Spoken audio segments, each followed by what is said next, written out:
আচ্ছা, আজকে 4টা অঙ্ক ছিল। আমি অঙ্কগুলো পুরোপুরি লিখিনি, সংক্ষেপে লিখছি। আপনার অঙ্কটা দেখে নেবেন। এখানে 31 নম্বর অঙ্কটা ছিল যে একটা নৌকা অঙ্ক ছিল। বলা হচ্ছিল একটা বোট আপ স্ট্রিম যখন যায় তখন তার সময় লাগে 8 ঘন্টা 48 মিনিট, আর যখন সে ডাউন স্ট্রিম যায় তখন তার সময় লাগে 4 ঘন্টা। ডিস্টেন্সটা এখানে ইকুয়াল। এইটা যদিও কোশ্চেনে বলা নাই, কিন্তু এটা আপনার বুঝে নিতে হবে, কারণ যখন অনুকূলে যেই দূরত্বটা গেল আবার প্রতিকূলে সেই দূরত্বেই ফিরে আসলো, তাহলে দূরত্ব তো সমানই হওয়ার কথা। আর যদি দূরত্ব অসমান হয় তাহলে প্রশ্ন বলা থাকবে যে ডিস্টেন্স দেওয়া থাকবে। যেহেতু ডিস্টেন্সটা দেওয়া নেই কোশ্চেনে এবং বোঝা যাচ্ছে যে অনুকূল এবং প্রতিকূলের দূরত্ব একই দূরত্ব বোট অতিক্রম করে, সেক্ষেত্রে নিতে হবে যে ডিস্টেন্সটা ইকুয়াল। আর রেশিও অফ দ্য বোট, অর্থাৎ নৌকার গতিবেগ এবং স্রোতের গতিবেগের অনুপাতটা চাওয়া হয়েছে। তাহলে আমরা এক্ষেত্রে জানি যে আপ স্ট্রিম বলতে কি বোঝায়। আপ স্ট্রিম বলতে বোঝায় প্রতিকূল, আর ডাউন স্ট্রিম বলতে বোঝায় অনুকূল। যারা বোটের অঙ্ক করছেন বিভিন্ন বই থেকে তারা দেখবেন এটা এভাবে দেওয়া আছে। তো আমরা অঙ্কটাকে একটা ফরম্যাটে সাজিয়ে ফেলতে হবে খুব সংক্ষেপে। আমরা ধরে নিলাম যে, সংক্ষেপে লিখছি, স্পিড অফ আপস, অর্থাৎ আপ স্ট্রিমের গতিবেগটা আমরা ধরলাম x কিলোমিটার পার আওয়ার, আর ডাউন স্ট্রিম অর্থাৎ স্পিড অফ ডাউন, আমি ডাউন লিখলাম, তো ধরে নিলাম y কিলোমিটার পার আওয়ার। এখন আমরা একটা সূত্র জানি যে total distance equal to speed গুণ টাইম। এটা অনেকেই জানি আমরা, যে দূরত্বের অঙ্কের ক্ষেত্রে এরকম টোটাল ডিস্টেন্সটা আমরা সময় এবং বেগ দিয়ে গুণ করলে ডিস্টেন্সটা আমরা টোটাল ডিস্টেন্সটা পেয়ে থাকি। তো এই ক্ষেত্রে দেখেন, প্রতিকূলে যেই দূরত্বটা অতিক্রম করলো আর অনুকূলে যে দূরত্বটা আবার ফিরে আসলো, সেটা সেম হওয়ায় আমাদের এই আপস অর্থাৎ প্রতিকূলের যে গতিবেগটা, এই প্রতিকূলের গতিবেগকে যদি আমরা প্রতিকূলের সময় দিয়ে গুণ করি তাহলে আমরা একটা দূরত্ব পাবো। কারণ আমরা এখানে সূত্র অনুযায়ী স্পিড, প্রতিকূলের স্পিড হচ্ছে এক্স, আর প্রতিকূলের সময় প্রশ্নে দেওয়া আছে যে 4 ঘন্টা 48 মিনিটকে আমরা ঘন্টায় প্রকাশ করলাম, 60 দিয়ে ভাগ করে দিলাম। তাহলে দেখেন, এটা হলো আমার প্রতিকূলের সময়কে প্রতিকূলের বেগ দ্বারা গুণ করলে ডিস্টেন্স পাওয়া যায়। আবার দেখেন, তাহলে আমরা এখান থেকে লিখতে পারি যে ডিস্টেন্স অফ আপস, অর্থাৎ প্রতিকূলের দূরত্বটা কত, এই যে পাইলাম আমি এখান থেকে এক্স গুণ 8 আওয়ার্স 48 মিনিটস, এটাকে আমরা ঘন্টায় প্রকাশ করলাম। তাহলে এটা একটা দূরত্ব। আবার আমরা একইভাবে তো এই অনুকূলের সময়টাকে অনুকূলের যে বেগটা আমরা ধরলাম এটা দিয়ে গুণ করলেও পাবো। তাহলে আমরা বলতে পারি ডিস্টেন্স অফ ডাউন, এখানে আমাদের ধরা হয়েছিল ওয়াই, তাহলে ওয়াই গুণ, এক্ষেত্রে সময় দেওয়া ছিল কোশ্চেনে এই যে 4 আওয়ার্স 4। তাহলে দেখেন, এটাও দূরত্ব এটাও দূরত্ব, দুটোই কিন্তু দূরত্ব। তাহলে এবং এই দুই দূরত্ব কিন্তু সমান, কারণ যাওয়া আসার একই দূরত্ব তারা অতিক্রম করে, সমান দূরত্ব। তাহলে আমরা এখন প্রশ্ন মতো এইভাবে লিখতে পারি যে x into 8 equal to 4y, এটা অর্থাৎ এটা যে দূরত্ব এই দূরত্ব সমান। তাহলে আমরা এখান থেকে একটা মান বের করে নিলাম, এক্স এর মানটা বের করে নিলে এক্স ইকুয়াল টু আসবে হচ্ছে 5y ডিভাইডেড বাই 11। এভাবে এক্স এর মানটা বের করে রাখলাম। এখন আমরা এই নৌকার অঙ্কের আরেকটা সূত্র জানি, সেটা হচ্ছে নৌকার অঙ্কগুলোর ক্ষেত্রে আমরা জানি যে প্রশ্ন দেখেন কি চাওয়া হয়েছে ratio of the boats speed. তাহলে বলেন তো বোটস স্পিডের রেশিও, স্পিডটা কীভাবে বের করতে হয়, সূত্রটা কি? আমরা জানি যে বোটস স্পিডের সূত্রটা বের করতে গেলে, অর্থাৎ অনুকূল প্লাস প্রতিকূল ডিভাইডেড বাই 2, অর্থাৎ এটা রেশিও, আমরা এটা সূত্র, অর্থাৎ বোট স্পিডের সূত্র বের করতে হয় অনুকূল প্লাস প্রতিকূল ডিভাইডেড বাই 2। তাহলে দেখেন, কারেন্ট স্পিড অর্থাৎ স্রোতের বেগের সূত্রটা কীভাবে বের করতে হয়? স্রোতের বেগেরটাও আমরা জানি যে অনুকূল মাইনাস প্রতিকূল ডিভাইডেড বাই 2, এই দুইটা রেশিওই আমাদেরকে চাওয়া হয়েছে। অর্থাৎ নৌকার স্পিড এবং স্থির পানিতে নৌকার স্পিড এবং স্রোতের স্পিড বা গতিবেগ। এখন দেখেন এখানে আমি করলাম এক্স প্লাস ওয়াই, এখানে করলাম ওয়াই মাইনাস এক্স, আমি কিন্তু এক্স মাইনাস ওয়াই লিখি নেই। তার কারণটা কি? কারণ আমাদের এখানে প্রশ্নে ধরা অনুযায়ী এই অনুকূল ছিল আমাদের, এখানে দেখেন অনুকূল ছিল আমাদের ওয়াই, ডাউন মানে অনুকূল। তাহলে অনুকূল যেহেতু ওয়াই, আমাদেরকে বিয়োগ করতে হবে অনুকূল থেকে প্রতিকূল। এখানেও আমাদেরকে যোগ করতে হবে অনুকূল প্লাস প্রতিকূল। এইটা ফ্যাক্টর করে না, কারণ হচ্ছে যোগের ক্ষেত্রে একটা আগে লিখলেই হয়। বাট লেখা হতো ছিল এরকম যে এখানে আমরা যদি ওয়াই প্লাস এক্স লিখতাম তাহলে এটা বেশি যুক্তিসঙ্গত হয় আর কি।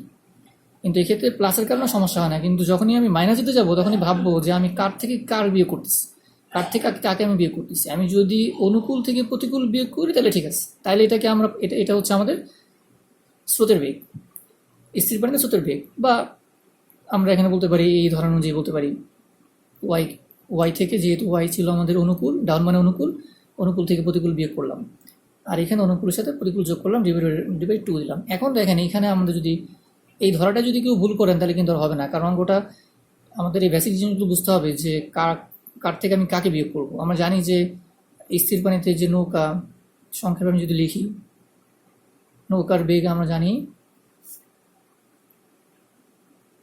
অনুকূল প্লাস প্রতিকূল ডিভাইডেড বাই 2।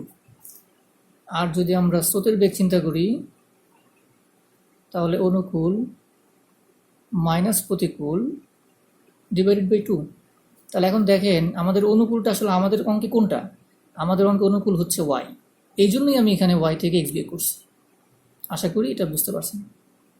এই জায়গাগুলোতে কনসান্ট্রেশন না করতে পারলে আসলে অঙ্কটা মিলাতে পারবে না। এখন আমরা এটাকে যদি এভাবে লিখি 1/2 এক্স প্লাস ওয়াই অনুপাত 1/2 ওয়াই মাইনাস এক্স, মানে একই কথা। তাহলে আমরা এখানে এক্সের মানও যে দেখেন এক্সের একটা মান বের করেছিল 5y ডিভাইডেড বাই 11।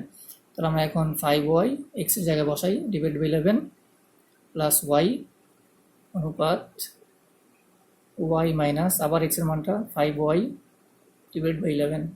এখন আমরা এটাকে যদি ইকুয়েশন করে নিয়ে আসি তাহলে দেখা যাবে সর্বশেষে একটা ইকুয়েশন এভাবে দাঁড়াবে 8y ডিভাইডেড বাই 11 অনুপাত 3y divided by 11 equal to 8/3। এটা ইকুয়েশনটা করলে আমাদের এই উত্তর। আশা করি অঙ্কটা বুঝতে পারছেন। এরপর আসি আমরা 32 নম্বর অঙ্কে। 32 নম্বর অঙ্কে ছিল 2 কার্স, দুটা কার ছিল। বলা হচ্ছিল যে দুইটা কার যদি অপোজিট ডিরেকশনে যায় তাহলে তারা 30 সেকেন্ড পর মিলিত হয়, আর যদি সেম ডিরেকশনে যায় তাহলে তারা 120 সেকেন্ড পর মিলিত হয়।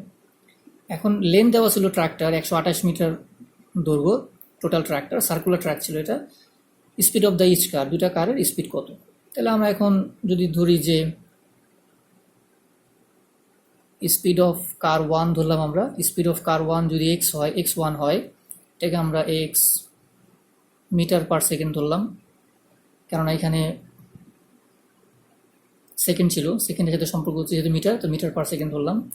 আর স্পিড অফ কার 2 আমরা ধরলাম x2 মিটার পার সেকেন্ড। এখানে আবার একটু লিখে দিতে পারেন সাইডে যদি চান, যেখানে আমাদের দুটা কারের মধ্যে কোনটা বড় কোনটা ছোট, x1 is greater than x2।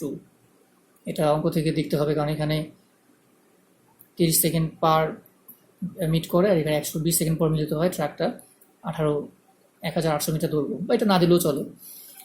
এখন আমরা স্পিড ধরলাম। এবার আমাদের সেই স্বাভাবিক সূত্র অনুযায়ী আমরা যদি দেখি যে অপোজিট ডিরেকশনে যদি কোনো কিছু যায়, তাহলে অপোজিট ডিরেকশনের ক্ষেত্রে আমাদের নিয়মটা কি? অর্থাৎ এক্ষেত্রে আমাদের যে রিলেটিভ স্পিডটা হয় সেটা কিন্তু যোগ হয়। অপোজিট ডিরেকশনের ক্ষেত্রে রিলেটিভ স্পিডটা যোগ হয়। তাহলে প্রথম কারটা এক্স মিটার পার সেকেন্ডে যাচ্ছে, তাহলে প্রথম কারের সাথে দ্বিতীয় কারের অপোজিট ডিরেকশনের ক্ষেত্রে সম্পর্কটা হচ্ছে x1 প্লাস x2। এটাকে বলা হয় রিলেটিভ স্পিড, অর্থাৎ দুইটা বিপরীত দিকে গেলে যোগ হয়। এতটুকু যাচ্ছে তার রিলেটিভ স্পিড। এখন এই রিলেটিভ স্পিডটা কতটুকু আমরা যদি দেখি যে এটাও যাচ্ছে অপোজিট, এই যে দেখেন অপোজিট ডিরেকশনে 30 মিটার পরে যদি মিলিত হয় তাহলে সে 30 সেকেন্ড পর মিলিত হয়, 30 হচ্ছে তার সময়। তাহলে 30কে যদি আমরা সময়কে যদি আমরা বেগ দিয়ে গুণ করি, এটা বেগ দিয়ে গুণ করি, তাহলে ডিস্টেন্স পাবো। তাহলে আমাদের ওই যে অঙ্কে মনে আছে কি যে ডিস্টেন্স ইকুয়াল টু স্পিড গুণ টাইম, অর্থাৎ বেগ গুণ সময় ইকুয়াল টু ডিস্টেন্স। তাহলে সেই অনুযায়ী বের করলাম যে স্পিডকে যদি আমরা এই প্রথম কারের স্পিডকে যদি আমরা বা গতিকে যদি আমরা প্রথম কার 30 সেকেন্ড পর মিলিত হয়, তাই 30 সেকেন্ড যাইতে হবে তার, তাহলে 30 সেকেন্ডে কতটুকু যাবে, এতটুকু যাবে। সেকেন্ড কারটাও তাই, সে 30 সেকেন্ড পর যদি মিলিত হয় তাহলে সে এই বেগে অর্থাৎ x2 মিটার পার সেকেন্ডে সেও 30 মিটার দূরত্ব অতিক্রম করবে। তাহলে তাদের এই দূরত্বটা, অর্থাৎ যেহেতু তারা একই ট্র্যাকে ঘুরতেছে তাহলে এই দূরত্বটা তাদের জন্য সমান। তাহলে এই দুইটা দূরত্বের যোগফল কিন্তু 1800 মিটার, কারণ এখানে টোটাল যে দূরত্বটা সেটা দেওয়া ছিল ট্র্যাকে 1800 মিটার। অর্থাৎ এই কারটা, প্রথম কারটা x1 মিটার পার বেগে 30 সেকেন্ডে যতটুকু যাবে, আবার দুই নাম্বার কারটা x2 মিটার পার সেকেন্ডে যতটুকু যাবে, এই দূরত্বটা যোগ করলে 1800 মিটার। ঘটনাটা এরকম, ধরেন এটা একটা সার্কুলার ট্র্যাক, তারা একই জায়গা থেকে রওনা করতেছে। এখান থেকে মনে করেন কার 1 রওনা দিল, এখান থেকে আবার বলা হচ্ছে কার 2 রওনা দিবে। তাহলে কার 1টা ধরেন ঘুরে একই, যেহেতু বিপরীত দিকে যাচ্ছে, কার 1 যাবে হচ্ছে এই দিকে আর কার 2 যাবে হচ্ছে এই দিকে। এখন এই কার 1 এই দিকে ঘুরতে ঘুরতে ঘুরতে ঘুরতে ঘুরতে ঘুরতে ধরেন এখানে আসলো, অর্থাৎ সে এইটুক দূরত্ব অতিক্রম করতেছে কত বেগে, x1 মিটার পার সেকেন্ডে। তাহলে এই দূরত্বটা যদি আমরা এখান থেকে এভাবে চিন্তা করি যে কার 1-এর ক্ষেত্রে সে এত মিটার দূরত্ব অতিক্রম করলো, এই যে এত মিটার, অর্থাৎ ডিস্টেন্স বের করলাম এভাবে এত মিটার। আবার এই কার 2টাও অপোজিট দিক থেকে আইসা এখানে মিলিত হবে। তাহলে ও এখানে আসলো কত বেগে, এখানে আমরা বলতে পারি একই, তার বেগ যেহেতু একই বিপরীত দিকে যাচ্ছে, তাহলে সেও 30 সেকেন্ডে যাবে হচ্ছে x2 মিটার পার বেগে।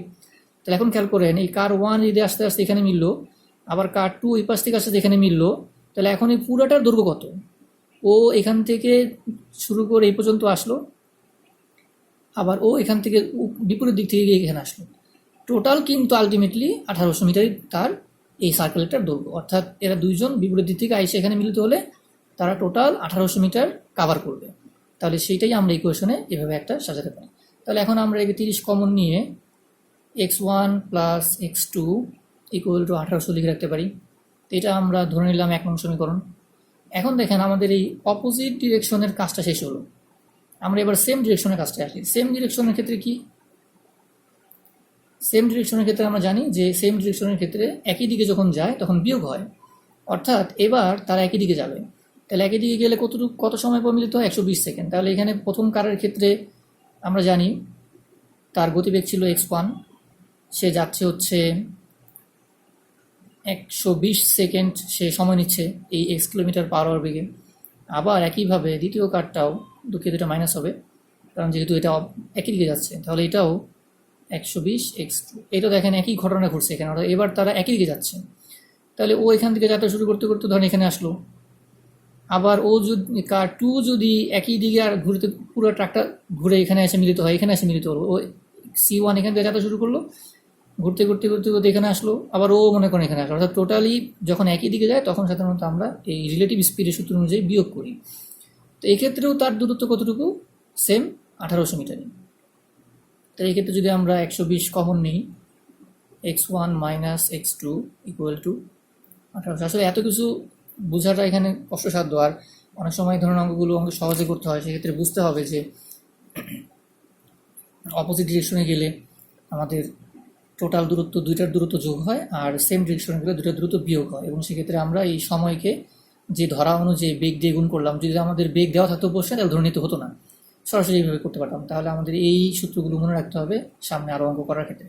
তাহলে এখন এখানেও আমরা 120 কমন দিলাম, x মাইনাস ওয়াই, এটাকে 2 নং সমীকরণ দিলাম। এখন আমরা এই দুইটা সমীকরণ যদি কাজ করি, অর্থাৎ দুটো সমীকরণ নিয়ে যদি আমরা কাজ করি, তাহলে আমরা পাবো হচ্ছে x equal to 37.5 metre per second আর y equal to 22.5 metre per second. এই দুটোই আনসার। অর্থাৎ দুঃখিত, এটা x2 হবে, x1 হবে। অর্থাৎ প্রথম কারের গতিবেগ হবে 37.5 মিটার পার সেকেন্ড, আর দ্বিতীয় কারের গতিবেগ হবে, যেহেতু x2 ধরা হয়েছিল, 22 মিটার 5 পার সেকেন্ড। এই ইকুয়েশন দুটো নিজেরা একটু কষ্ট করে করে নেবেন। এরপরে যাব আমরা হচ্ছে 10 অঙ্ক ছিল, 33 নম্বর অঙ্কে। দুঃখিত। তো ট্রেন অঙ্কটা খুব সহজ ছিল। এটা আমরা কয়েকভাবে করতে পারি। অঙ্কটা বলা হয়েছিল একটা ট্রেন যখন লোককে অতিক্রম করবে, দাঁড়িয়ে থাকা লোককে অতিক্রম করবে, তখন সে 2 সেকেন্ড সময় নেয়। আর যখন সে একটা প্ল্যাটফর্মকে অতিক্রম করে তখন সে 4.5 সেকেন্ড সময় নেয়। প্ল্যাটফর্মে দৈর্ঘ্য দেওয়া ছিল, ট্রেনের বেগ চাওয়া হয়েছে। এক্ষেত্রে আমরা যদি এভাবে চিন্তা করি যে ধরি টি দিয়ে ট্রেন প্রকাশ করলাম, ট্রেনের দৈর্ঘ্য x মিটার এবং ট্রেনের যে বেগ, তাহলে এটা বেগটা কী দাঁড়ালো? যদি ট্রেনের দৈর্ঘ্য x মিটার হয় তাহলে এক্ষেত্রে একটা বেগ দাঁড়াবে, ট্রেনের টোটাল দৈর্ঘ্যকে আমরা যদি ট্রেন লোকটাকে যে 2 সেকেন্ড অতিক্রম করছে সেই 2 সেকেন্ড দিয়ে ভাগ করি তাহলে ট্রেন একটা বেগ দাঁড়াবে। এটা কোথেকে আসলো? ওই আগের সূত্র, ডি ইকুয়াল টু টি গুণ স্পিড। অর্থাৎ আমরা এখান থেকে যদি ইকুয়েশনটা এভাবে করে আনি, আমাদের এখান থেকে বেগ দরকার, এস দরকার। দ্যাট মিনস উপরে D divided by T equal to S, অর্থাৎ এই টিটা নিচে চলে আসবে। অর্থাৎ আমরা যদি বেগ, এই সূত্র অনুযায়ী বেগ বের করি তাহলে টোটাল দৈর্ঘ্য বা দূরত্বকে, এটা ডি দিয়ে আমরা ডিস্টেন্স বা দৈর্ঘ্য বলতে পারি, টোটাল দূরত্বকে টোটাল সময় দিয়ে ভাগ করলে বেগ পাওয়া যায়। অর্থাৎ এই লোকটাকে যে সে 2 সেকেন্ড অতিক্রম করতেছে, এক্ষেত্রে ট্রেনটা এত বেগে অতিক্রম করলো, অর্থাৎ এত মিটার পার সেকেন্ডে সে অতিক্রম করলো।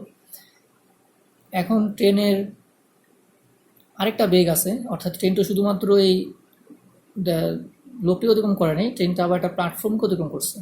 তো যখন কোনো ট্রেন কোনো লোককে অতিক্রম করে তখন সাধারণত লোকের দৈর্ঘ্য বিবেচনা করা হয় না, কিন্তু ট্রেন যখন কোনো প্ল্যাটফর্মকে অতিক্রম করে, সেই প্ল্যাটফর্মের দৈর্ঘ্য 50 মিটার দেওয়া আছে, তখন কিন্তু ট্রেন এই বেগটাকে যদি আমরা v1 ধরি, তখন কিন্তু ট্রেনটা এই প্ল্যাটফর্মের বেগটা গুরুত্বপূর্ণ। তাহলে আমরা এখানে আবার বলতে পারি যে প্ল্যাটফর্মের ক্ষেত্রে, আমি পি দিয়ে বুঝলাম, প্ল্যাটফর্মের ক্ষেত্রে ট্রেনের বেগ, এই বেগটা ছিল লোকের ক্ষেত্রে। তো প্ল্যাটফর্মের ক্ষেত্রে ট্রেনের বেগ কি? ট্রেনের দৈর্ঘ্য প্লাস প্ল্যাটফর্মের দৈর্ঘ্য ডিভাইডেড বাই ট্রেনের গতিবেগ, অর্থাৎ 4.5।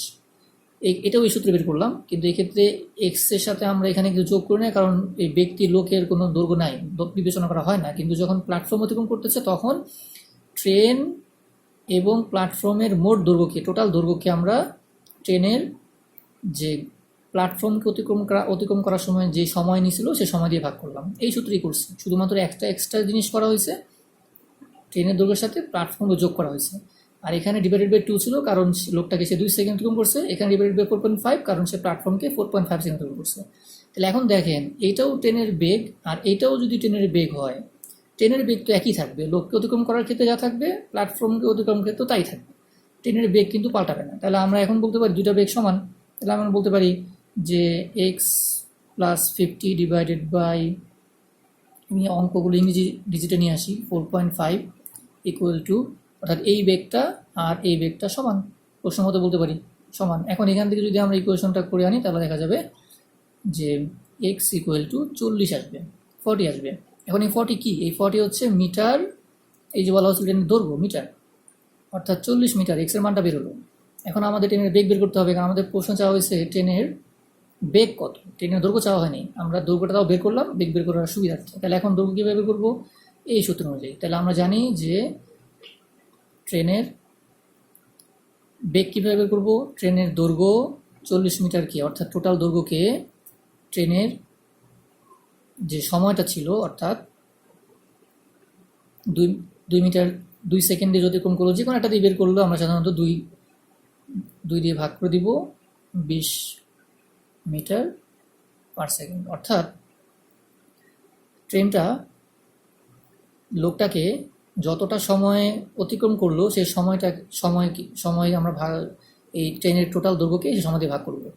এক্ষেত্রে আরেকটাভাবে বের করা যায়, অর্থাৎ ট্রেন এবং প্ল্যাটফর্মের টোটাল দৈর্ঘ্যকে আমরা যদি 4.5 দিয়ে ভাগ করি তাহলে একই উত্তর বেরোবে, কিন্তু আমার দরকার নেই, কারণ এই ধরনের অঙ্কে সাধারণত এই প্রথম যেই ব্যক্তিকে বা লোক অতিক্রম করে তার সময়টাকে ট্রেনের যে দৈর্ঘ্য আছে সেটাকে ভাগ করলে আমরা 20 মিটার পার সেকেন্ড পাবো। কিন্তু 20 মিটার পার সেকেন্ড এভাবে রাখা যাবে না, কারণ ট্রেনের অঙ্কগুলোর ক্ষেত্রে কিলোমিটার পার আওয়ারে নিয়ে যায় সাধারণত। এভাবে উত্তর অপশন থাকলে এভাবে হবে, আর তা না হলে আমরা এই 20 মিটার পার সেকেন্ডকে 18/5 দিয়ে গুণ করে 72 কিলোমিটার পার আওয়ার আনসারটা নিব। আমরা জানি যে মিটার পার সেকেন্ড থেকে কিলোমিটার পার আওয়ারে নিতে গেলে 18/5 দিয়ে গুণ করতে হয়। সেই 18/5 দিয়ে গুণ করে আমরা 72 কিলোমিটার পার আওয়ারে আনসারটা নেব। এই অঙ্কটা আরেকটাভাবে বের করা যায় খুব সহজে, সেটা হচ্ছে এরকম। আমরা এখান থেকে একটা অল্টারনেটিভ অপশন যদি করি অঙ্কটা, তাহলে এক্ষেত্রে দেখেন ট্রেনের ডিস্টেন্স বা দৈর্ঘ্য ধরলাম এক্স, আর ট্রেনের বেগ ধরলাম ওয়াই। তাহলে এখন দেখেন যে ব্যক্তির ক্ষেত্রে ট্রেনের সময়টা কত লাগবে, অর্থাৎ টাইম টু ক্রস দ্য ম্যানকে ক্রস করতে সময় লাগবে কত? সময় লাগবে দৈর্ঘ্য ডিভাইডেড বাই ওয়াই, অর্থাৎ ট্রেনের দৈর্ঘ্যকে ট্রেনের বেগ দিয়ে ভাগ করলে সময় লাগবে। অর্থাৎ এটা হচ্ছে লোকটাকে অতিক্রম করতে ট্রেনের সময় লাগলো। এখন দেখেন কোশ্চেনে দেওয়া ছিল লোককে অতিক্রম করতে ট্রেনের সময় লাগে 2 সেকেন্ড, তাহলে এটা ইকুয়াল টু বলতে পারি 2, অর্থাৎ এই ইকুয়েশনে করা যায়। আবার দেখেন এক্ষেত্রে আবার একটা দ্বিতীয় যে প্ল্যাটফর্মকে অতিক্রম করলো 4.5 সেকেন্ডে, সেটাকে আমি এভাবে করতে পারি যে ট্রেনের দৈর্ঘ্য প্লাস প্ল্যাটফর্মের দৈর্ঘ্য ডিভাইডেড বাই ট্রেনের বেগ, অর্থাৎ দৈর্ঘ্য ডিভাইডেড বাই বেগ বা দূরত্ব ডিভাইডেড বাই বেগ ইকুয়াল টু 4.5। অর্থাৎ এটা একটা ইকুয়েশন, এটা একটা ইকুয়েশন করে এই দুই ইকুয়েশন থেকে আমরা এখন দেখেন এই ক্ষেত্রে বলা যায় যে